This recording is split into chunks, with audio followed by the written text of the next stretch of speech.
Hi hello नमस्कार, पुन्हा एकदा सगळ्यांचं माझ्या यूट्यूब चॅनलमध्ये स्वागत आहे. सो आता मी आले बागेत.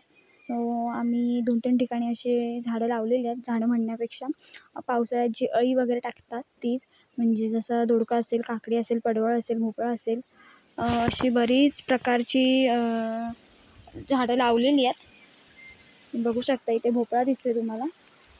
पाऊस आला आहे, सो असं अधूनमधून पाऊस येतच असतो.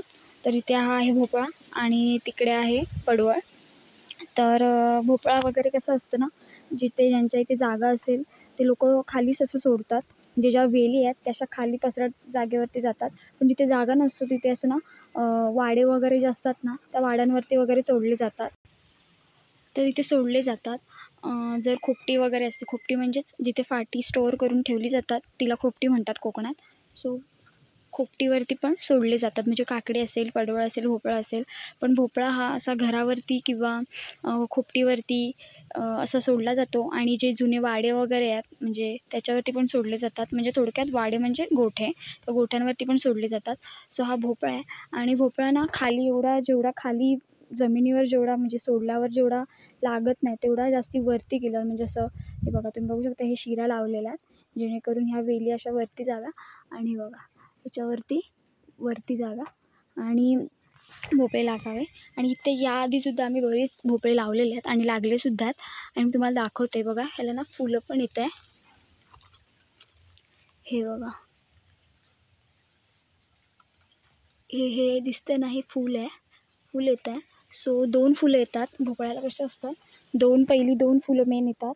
पहिलं जे असतं ते नॉर्मल फूल येतं आणि जे दुसरं येतं ते फळ घेऊन येतं, असं असतं. सो 2 प्रकारची फुलं येतात.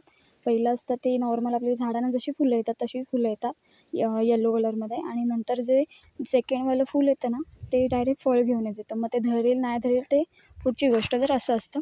सो भोपळा असतो ना तो असाच सोडला जातो घरांवरती वगैरे, किंवा तुमची खोपटी असेल किंवा काही असेल त्याच्यावरती सोडला जातो. जर जागा खूप असेल तर असं पसरट जागेवरतीच सोडतात, म्हणजे जागा असेल ते. आणि हा आहे आपला पडवळ, हा बघा. सो यालासुद्धा शिरा लावलेल्या आहेत आणि याला माणग्याच्या शिरा लावल्या आहेत. हे बघा एकदम हिरव्या दिसतात, ह्या माणग्याच्या शिरा लावलेल्या आहेत. आणि खरं तर पडवळ वगैरे असतो ना त्यांना असं मांडव वगैरे घातला जातो. दुधी पडवळ जे असे ज्या भाज्या आहेत त्यांना मांडव घातला जातो. सो हे आता असंच सोडत हे बघा, हे असे ना वरती चढले आहेत.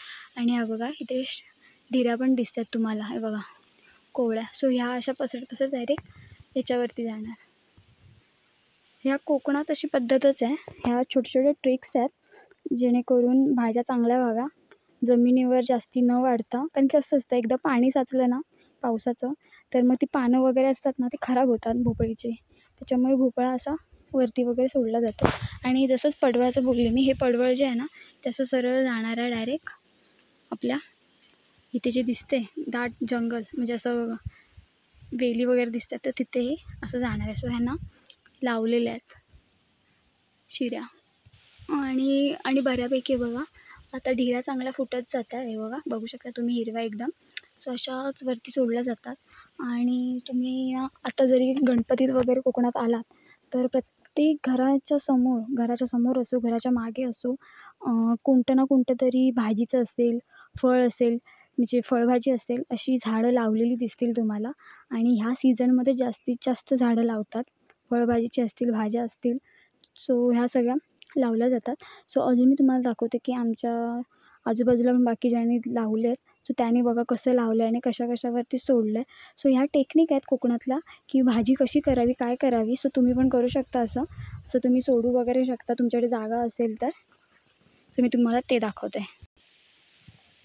सो इथे बघा, इथे भोपळा लावला आहे आणि तुम्ही बघू शकता त्याची पानं बघा कशी झाली आहेत. हे कशामुळे झालं तर जास्ती पावसामुळे आणि कीड वगैरे लागते. आणि ह्या ज्या गोगलगाई आहेत ह्या बघा छोट्या दिसत आहेत इथे, ह्या ना खातात पानं वगैरे. आणि भोपळ्याला जास्ती पाणी नाही, म्हणजे खाली सोडलं ना तर ती पानं वगैरे अशी कुसून जातात. आणि जास्तीवरती पाऊस पडला की तरी पण पानं कुसून जातात. हे बघा कशी झालेत. सो म्हणून ह्याने बघा कशावर सोडलं आहे, खोपटी आहे आणि खोपटीवरती सोडलं आहे. आणि असं जे वरती जाणार वेली आणि भोपळे लागणार. सो ही ट्रिक आहे, गावाकडे अशाच असतं. भोपळे वगैरे खाली जास्ती सोडत नाहीत, जास्तीत जास्त असं जिथे उंच भाग असेल तिथे सोडले जातात.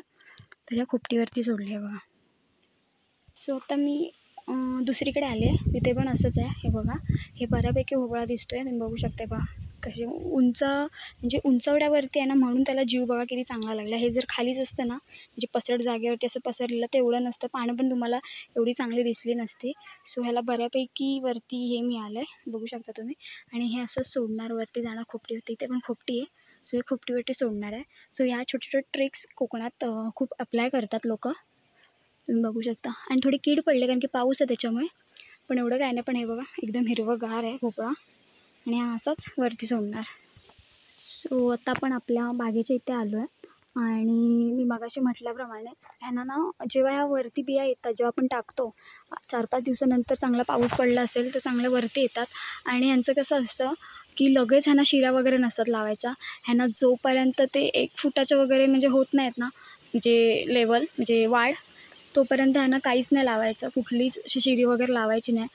जोपर्यंत झाले तेवढी वाढ की शिरा लावायच्या. म्हणजे कसं कळणार तुम्हाला की बघा हे असे छोटे ना फांदी फुटल्या किंवा काय म्हणतात बरं आहे ना, अशा ढिऱ्या फुटल्या ना, हे बघा की हे लावायच्या, शिऱ्या लावायच्या. आणि आत्ताच हे बघा लावलेलं आहे. आणि सो ह्यांना खतं वगैरे पण टाकली जातात.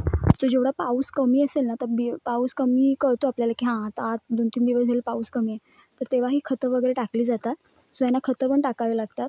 आणि तुम्ही कोणतंही टाकू शकता. तुम्ही साधं तुमच्याकडे गोवरीचं वगैरे असेल, शेणखत असेल, तर तुम्ही शेणखत पण टाकू शकता. शेणखत चांगलं आणि ऑर्गॅनिक एकदम, तर तुम्ही ते पण सुद्धा टाकू शकता.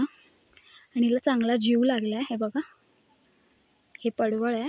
सो बघूया किती लागतात, काय लागतात. अजून तरी लहान आहे, पण एक पाऊण महिन्यानंतर चांगलं लागायला लागेल. फुलं वगैरे आलेले दिसतील. सो हे बघा. आणि जसं की मी तुम्हाला बोलले की तुम्ही सेंद्रिय खत वापरू शकता. त्याचप्रमाणे जर तुम्ही असं गवत वगैरे जरी टाकलं त्यांच्या मुदाशी, तरी ते खत होतं त्यांना.